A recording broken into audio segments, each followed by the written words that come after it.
मी पायल स्वप्नील कुंदेलवार प्रभाग 30 अ मधनं मी फॉर्म भरलेला आहे. अनुसूचित जाती महिला आला आमच्या प्रभागामध्ये. भारतीय जनता पार्टीने आम्हाला ह्यावेळेस महिला आल्यामुळे विचार केला आणि आम्हाला तिकीट दिलं आणि आम्हाला एबी फॉर्म मिळाला आणि आम्ही एवढं हॅपी झालो की जनसेवा करण्याचं जे आमचं ध्येय आहे आता ते आम्ही पुढे वाढवू शकतो.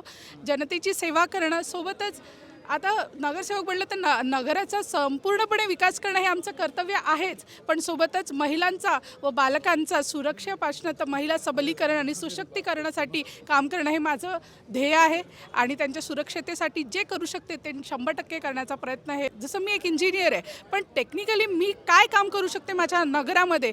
गटाराचे प्रॉब्लेम आहे, नळाचे प्रॉब्लेम आहे, सिवरेज लाईन, ड्रेनेज लाईन, सोबतच रोड, रस्ते, हे सगळं तर करायचंच आहे आणि हे करणारच आहे. तुम्हाला माहिती आहे का, RBSK ही योजना आहे आपल्या काही रूरल एरियामध्ये आपण म्हणजे व्यवस्थित त्यांना ट्रीटमेंट देऊ शकत नाही, कारण पैशाची कुठे ना कुठे अडचण येतं. तर ती अडचण कशी सॉल्व्ह होईल याचा आपल्याला त्यांच्या परीने प्रयत्न करायचा आहे आणि ज्या योजना शासन निभवतोय ती योजना त्यांच्यापर्यंत पोहोचणं हे माझं मुख्य ध्येय आहे. तुम्ही मायनॉरिटीला कसं सपोर्ट करता, त्यांना कसं समोर आणणार, हे तुमचे काय ध्येय आहे त्यांचं? मी दलित बॅकग्राऊंडमधनं बिलॉंग करते आणि दलित महिला आहे.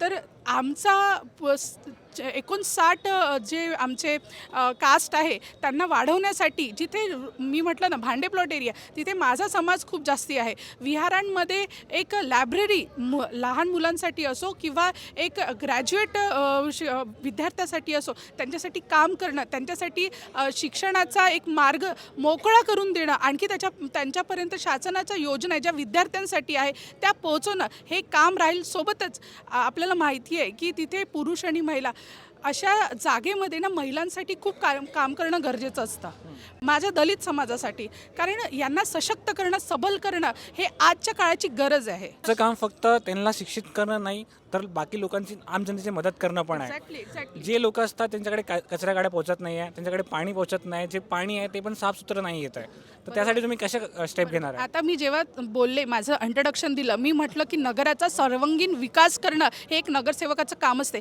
त्या सर्वांगीण विकासामध्ये नगराचा न म्हणजे नळाचा प्रॉब्लेम, म्हणजे स्वच्छतेचा प्रॉब्लेम, रोड, रस्ते, गटर लाईन, हे सगळं काम करणं हे एक नगरसेवकाचं ध्येय असलं पाहिजे. ते स्वच्छतेचं काम करणं हे एक नगरसेवकांनी केलं पाहिजे आणि त्यांचा रोड, रस्ते, गटर लाईन हे तर सगळं करणारच आहे आणि हे करायचंच आहे, हे ध्येयच आहे आपलं.